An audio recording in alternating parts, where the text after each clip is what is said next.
Egyptians were conducting funeral services for dogs, suggesting that these domesticated animals occupied a special place in society.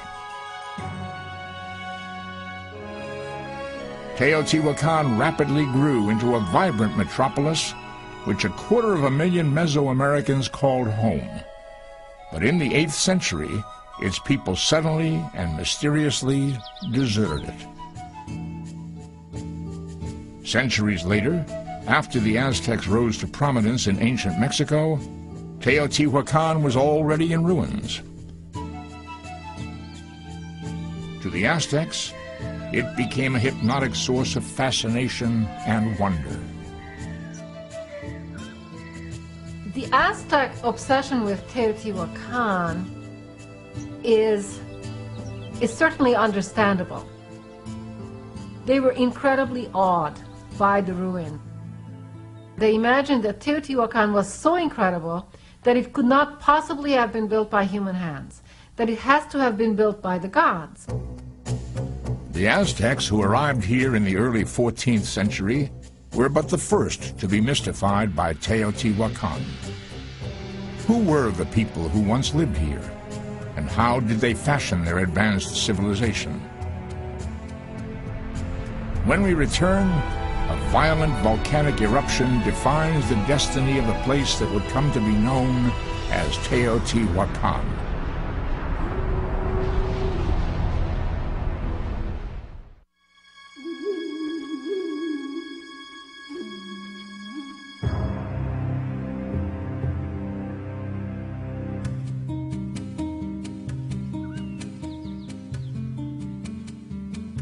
Today, Teotihuacan broods silently.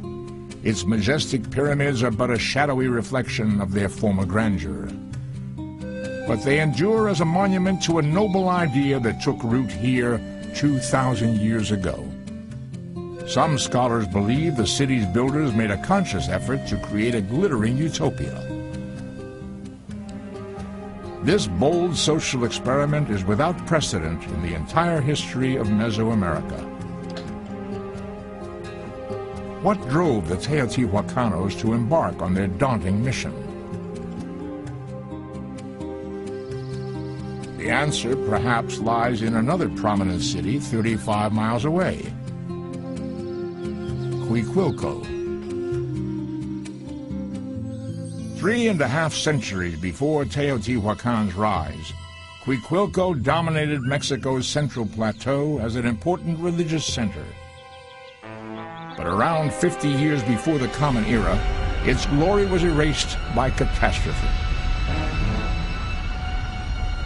A volcanic eruption engulfed the city, destroying the monumental temple that was a symbol of their beliefs. The terrified inhabitants fled to safer regions and eventually founded Teotihuacan. But they would be forever haunted by the trauma of this great natural disaster. The volcanic eruption had a psychological impact. It isn't just a practical matter of moving away from the volcano. It's not that often that you have a volcano literally covering the major temple of a city. And it must have made people reevaluate their contract with the gods and perhaps see this as the anger of the gods. I think that there was a promise that if they came to Teotihuacan, they could build an earthly paradise, a harmonious new world, a new contract with the gods that would make sure that this kind of disaster never happened again. Some scholars believe the Teotihuacanos were driven to create a utopia in order to find favor with their gods. But was attaining such perfection even possible? And how did they plan to achieve it? Their strategy may have been based on the idea that the needs of the many must in all cases outweigh the needs of the individual.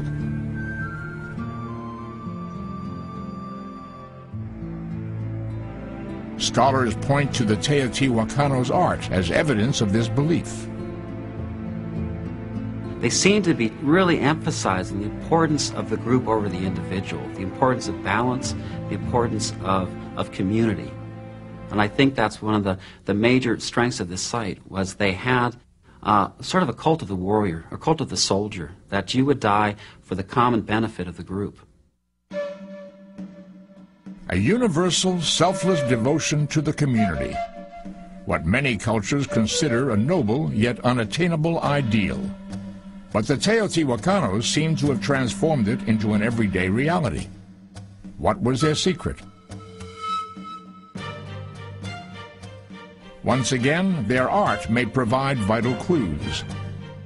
It contains startling evidence that they broke a centuries-old tradition by refusing to honor individuals as rulers. Instead of rulers, we have representations of identical profile figures looking very much like a committee. So we have a representation at Teotihuacan of a rulership that kept a very low profile and that made very sure that not a single individual was elevated above the rest. In a way, a parallel to this might be the United States. We are a society that does not glorify our rulers, that is to say our presidents. Similarly, Teotihuacan may very well have had important rulers, but there was not a cult devised around them. The lack of devotion to rulers may be the key to one of Teotihuacan's most intriguing mysteries. Almost inconceivably, this highly advanced culture left behind no evidence of a written language. Could it be that the Teotihuacanos deliberately refused to devise one? In other ancient cultures, the literary record often revolved around the exploits of its rulers. With no kings or queens to glorify, the Teotihuacanos may not have been as driven to formulate a formal written dialect. Even so, this has puzzled scholars, especially when they consider that a written language would have been imperative for Teotihuacan's role as a center of Mesoamerican commerce. The Teotihuacanos were trading with the Maya, so they knew about this writing system, yet they must have actively rejected its use. Can you imagine this? Think of how useful a writing system would be if basically even all you want to do is keep track of trade. Some scholars suggest the Teotihuacanos rejected a written language because they wanted to distinguish themselves from their neighbors, who chronicled the lives of their leaders in writing.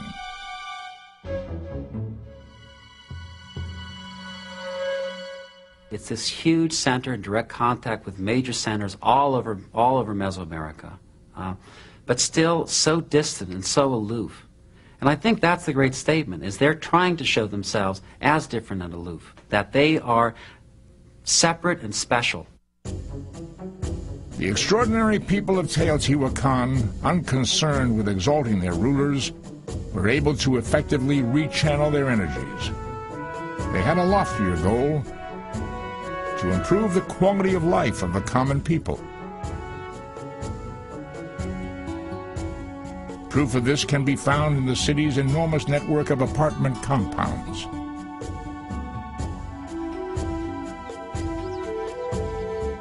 Within these multi-family dwellings, 200,000 Teotihuacanos lived, worked, loved, and died.